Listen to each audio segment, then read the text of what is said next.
Is teleportation murder? Yeah, I know, it sounds insane, right? But stick with me because by the end of this, you might not think it's so crazy after all. All right, let's put you in the hot seat. You're offered an instant trip to Mars. No more 9-month spaceflight, you're there in a flash. The only catch, you gotta step inside this thing. So what's your answer? Are you in? Hold on though. Before you say yes, you really need to know how it works. I mean, for as long as we've had sci-fi, we've dreamed about teleportation. It's the ultimate fantasy, right? A world where travel time just doesn't exist. Just think about it. You could have breakfast in New York, lunch in Rome, and then catch the sunset in Tokyo, all in the same day. The entire planet becomes your neighborhood. No more traffic jams, no more waiting in line at the airport, no more wasting huge chunks of your life just moving around. All of that, just gone. It's this perfect, seamless world we all dream about. It's the whole beam me up Scotty fantasy. You step on a pad, there's a cool sound, a flash of light, and bam, you're on a new planet. Simple. Except, that's not how it would work, not even close. All right, so let's pull back the curtain on the sci-fi dream, because this is where things get weird and kind of terrifying. This is how teleportation would actually have to work based on the laws of physics. Okay, so here's the process. Step 1, a super scanner maps the exact location of every single atom in your body. Step 2, it beams that insane amount of data, we're talking billions of terabytes, to your destination. Step 3, the machine on the other end rebuilds you, a perfect atomic replica. And then there's step 4. The original has to be destroyed. Wait. Destroy the original? Why? That makes no sense. Why not just make a copy? Then you'd have 2 of you. The original could go home and the copy could be on Mars. Problem solved, right? Nope. Wrong. And the reason why is a very real, very fundamental law of physics called the no-cloning theorem.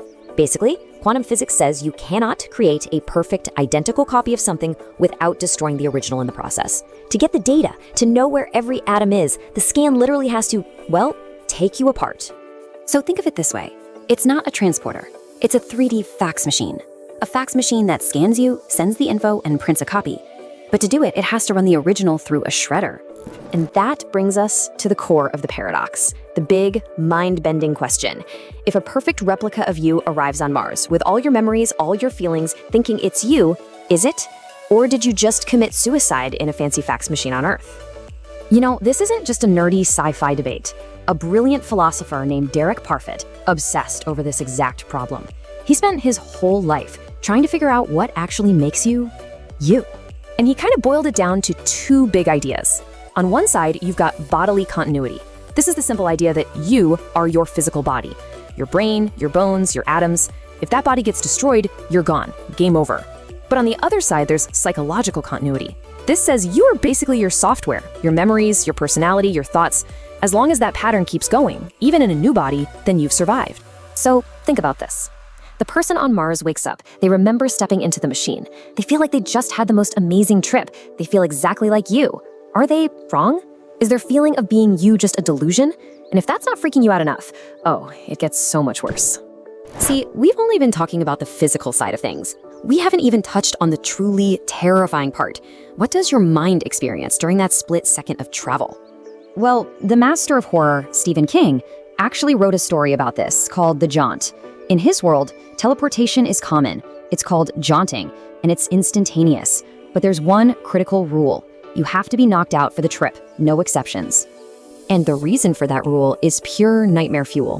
While your body is gone, while you're just a stream of data floating through space, what happens to your consciousness? Your thinking, feeling mind? Where does it go? In the story, your mind experiences eternity. It's trapped, alone, with nothing but its own thoughts, in a vast, empty, endless field of white, for what feels like millions and millions of years. And at the end of the story, this kid decides to hold his breath and stay awake for the jaunt. He comes out on the other side, physically fine, but his hair is stark white, his eyes are ancient, and he just screams at his dad, "Longer than you think, Dad," before his mind just snaps. Okay, so let's recap. We've got a murder machine that shreds your body and a potential insanity trip that shatters your mind. Seems like a definite no on the trip to Mars, right? But what if the entire question, "Is it still me?" is the wrong way to think about it? Let's circle back to our philosopher Derek Parfits, because he had a really wild, game-changing idea. He basically said, asking, "Will it really be me?" is a useless question. It's just a problem with language, not a problem with reality. Parfit argued that what we should care about isn't personal identity, it's survival. And survival, to him, just means that your psychological pattern, your memories, your personality, continues to exist.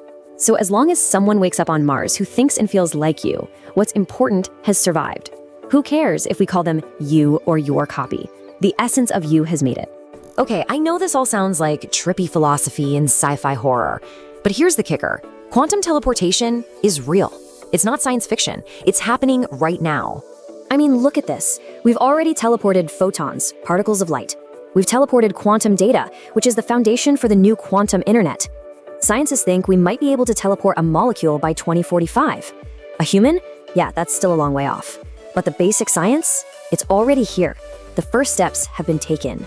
And that leaves us with one last, absolutely mind-blowing thought. Did you know that every 7 years or so, pretty much every cell in your body has been replaced? You are not physically made of the same stuff you were as a kid. That physical person is gone. So why do you still feel like you? Because of your psychological continuity, your memories, your personality. In a way, this whole teleportation paradox isn't some future problem. You are already living it. You're a perfect copy of a person who doesn't physically exist anymore. So the real question isn't whether the person on Mars is you. It's who are you right now?